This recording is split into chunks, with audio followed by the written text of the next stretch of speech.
Halo teman-teman, kembali di materi jaringan komputer. Pada kesempatan kali ini kita akan membahas jaringan wireless dan DHCP server.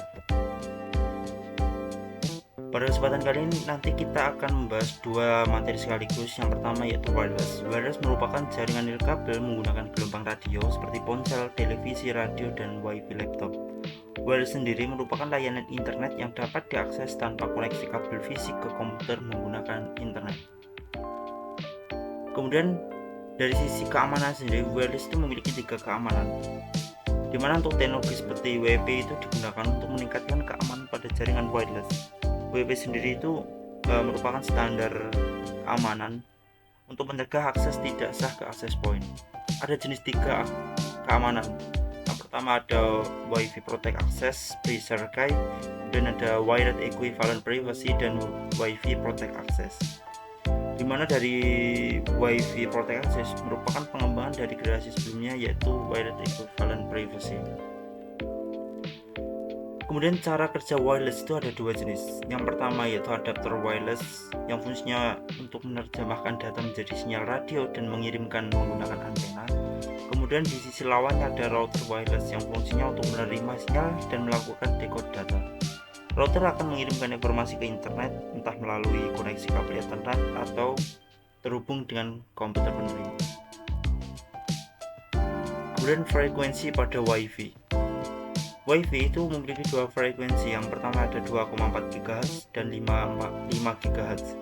2,4 GHz merupakan frekuensi yang lama dan secara tidak langsung frekuensi ini memang sangat banyak digunakan pada device di era sekarang. Tetapi berjalannya waktu, untuk WiFi sendiri sudah menggunakan frekuensi 5 GHz, frekuensi terbaru yang fungsinya untuk menjawab tantangan dari frekuensi sebelumnya. Di sisi lain juga keperluan WiFi untuk menggunakan frekuensi ini sangat besar sehingga bisa mengakses seluruh device yang ada di sekitar WiFi. Kemudian DHCP Dynamic Configuration Protocol. DHCP sendiri merupakan layanan yang secara otomatis memberikan nomor IP kepada komputer yang memintanya.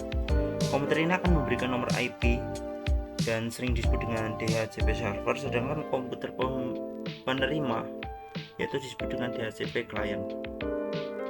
Cara kerja DHCP sendiri ada 4 jenis. Yang pertama ada DHCP Discover, di mana klien itu akan menerima permintaan IP ke server. Kemudian DHCP Offer atau DHCP Server itu akan memberikan layanan IP yang dimilikinya dan ditawarkan dan diberikan kepada klien. Selanjutnya akan ada DHCP Request yang fungsinya yaitu klien akan menawarkan DHCP Server yang pertama diterima dan kembali melakukan broadcast dengan message menyetujui peminjaman IP address. Dan yang terakhir itu ada DHCP Acknowledgement yang fungsinya akan memberikan respon bahwa pesan tersebut berupa konfirmasi nomor IP.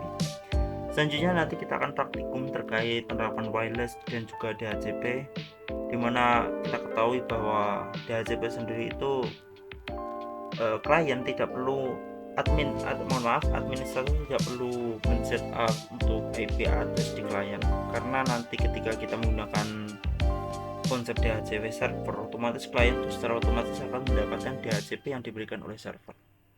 Oke, langsung kita buka di Cisco Packet Tracer. Hal yang pertama kita perlukan pada praktikum kali ini yaitu praktikum yang pertama kita yaitu praktikum wireless terlebih dahulu. Yang perlu disiapkan yaitu 1 switch, kemudian ada 2 access point dan dua alat ya, laptop dan smartphone. Yang pertama kita siapkan yaitu switch. Kita pakai switch yang PT switch saja. Selanjutnya kita perlu access point.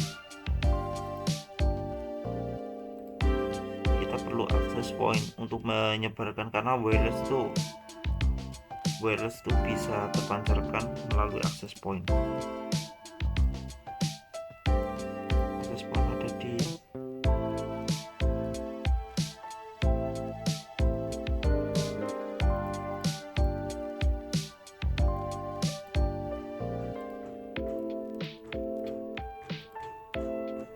Nah, ini untuk akses point, kita akses point pakai akses point yang umumnya saja.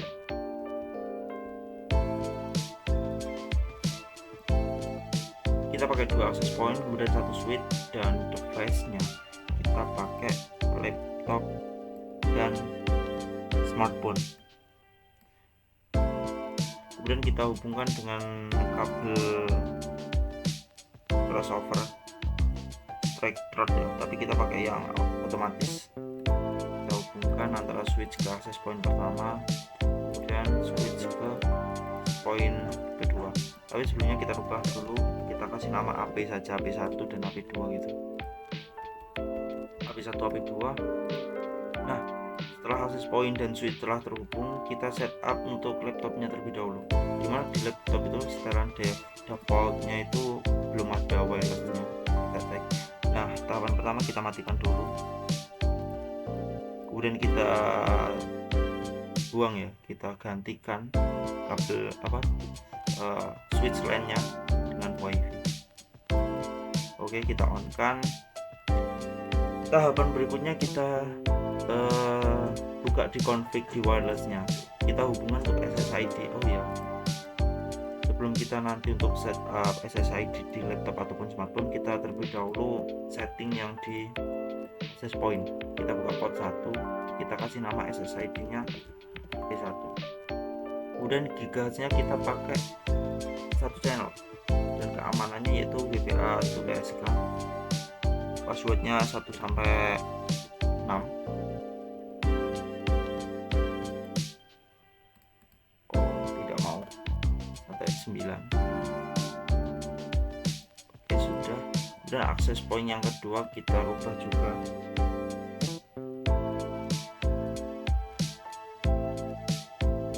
Di akses point yang kedua kita rubah default ini menjadi AP2.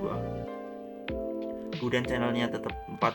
Hanya bedanya kalau di akses yang point yang kedua ini kita tidak mengaktifkan untuk keamanannya, kita disable saja. Kita disable, kita restart, otomatis nanti smartphone akan terhubung ke stand default, tapi kita setting dulu untuk wirelessnya. Wirelessnya kita hubungkan untuk smartphone itu ke AP2. Kemudian untuk IP configurationnya kita hubungkan yaitu pakai 192.168/25.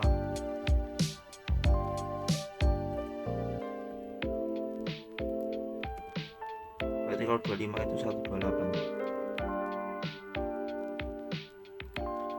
Oke, sudah kita hubungkan untuk laptopnya. Di wirelessnya kita jadikan SID nya AP1. Kemudian keamanannya tadi passwordnya keamanannya kan 1 sampai 9. Dan IP configurationnya karena ini masih manual ya, kita belum menerapkan materi DHCP, otomatis untuk IP configurationnya kita setting manual, yaitu 192.168/25/18.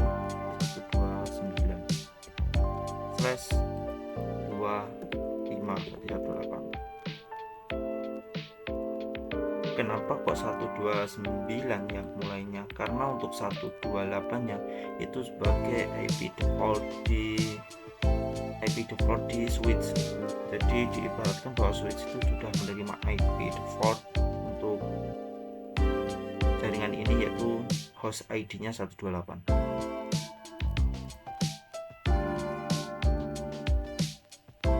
Oke, untuk laptop sudah terhubung dengan akses point pertama dan smartphone sendiri sudah terhubung dengan akses point yang kedua. Selanjutnya kita tes dari laptop ke smartphone melalui command line. Kita tulis saja ping ya, kita tulis ping, kemudian A disusul dengan alamat IP yang ada di smartphone, yaitu 192.168.130. Oke, enter. Nah, ini sudah berhasil kan. Ini menandakan untuk proses tukar data dari laptop ke smartphone itu sudah berhasil. Ada berapa tahapan? 4. Oke, berarti untuk praktikum kita untuk wireless sudah selesai. Tapi sebelum kita nanti masuk ke pembahasan tentang DHCP, kita terlebih dahulu simulasikan. Kita cek pesan dari laptop 1 ke smartphone apakah berhasil. Tapi kita rubah ke simulasi, kemudian kita nonaktifkan ya, kecuali ICMP. Dan kita simulasikan laptop masuk ke access point masuk ke switch masuk ke access point 2 dan diterima oleh smartphone. Itu juga sebaliknya, maka proses transfer data, pertukaran transfer data berhasil, sukses. Oke, kita rubah kalau data. Jadi untuk konsep wireless seperti berikut, karena untuk wireless itu IP configuration masih kita setting manual, karena juga switchnya itu belum menerima IP dari server. Tapi nanti ketika kita membahas tentang DHCP, maka IP itu sudah menerima secara otomatis dari masing-masing klien laptop maupun smartphone akan mendapatkan IP random ya, IP otomatis, dimana IP defaultnya kita nanti dari server atau DHCP server. Oke, selanjutnya kita buat simulasi untuk DHCP nya. Yang kita perlu persiapkan yaitu server, kemudian kita hubungkan dengan switch.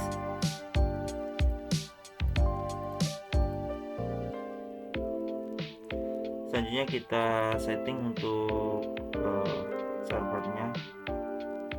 Yang perlu dipersiapkan yang pertama yaitu kita buka di bagian pas Ethernet di desktop IP configuration. Kita IP-nya pakai /25 192.168.1.253 /nya 128, kemudian gateway-nya pakai host ID 254 192.168.1.254, kemudian DNS servernya pakai 33. Oke, kita kembali. Kemudian ke DHCP, kita aktifkan dulu DHCP servernya. Kemudian default gateway-nya yaitu 192.168.1.254 ya, 254. Dan DNS servernya kita pakai 33. Kemudian start IP address-nya kita buat mulai dari 151. Jika benar, kemudian maksimum user ID-nya kita batasi 50 saja. Oke, save. Sudah masuk ya teman-teman. DNS-nya 33, host ID 1, kemudian 151 untuk mulainya. Subnet mask-nya pakai /25 dan maksimal user. Oke, kita cek sudah. Jadi untuk setting servernya sudah selesai. Selanjutnya kita setting untuk laptopnya. Di IP configuration kita buat DHCP nya otomatis. Nah, ini sudah muncul. Kemudian smartphone juga kita buat otomatis. Jadi ini yang membedakan konsep sebelumnya dengan DHCP, di mana DHCP untuk IP address-nya itu sudah disediakan oleh server, di mana untuk klien itu tinggal otomatis mendapatkan DHCP yang disewakan, ibaratnya disewakan atau dipinjamkan oleh DHCP server. Kemudian kita tes terlebih dahulu apakah ini berhasil. Kita cek ya, kita simulasikan, kita kirim pesan dari laptop ke smartphone, kita simulasikan, harusnya berhasil. Pesan diterima oleh access point masih membaca pesan tujuan ya. Kita cek, masuk switch, dan switch harusnya ke access point 2. Access point 2 harusnya masuk ke smartphone. Ini ada error, kita kita perbaiki terlebih dahulu.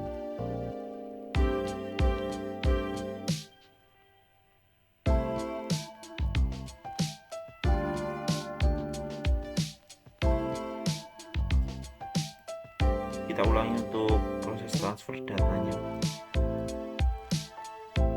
dari laptop ke access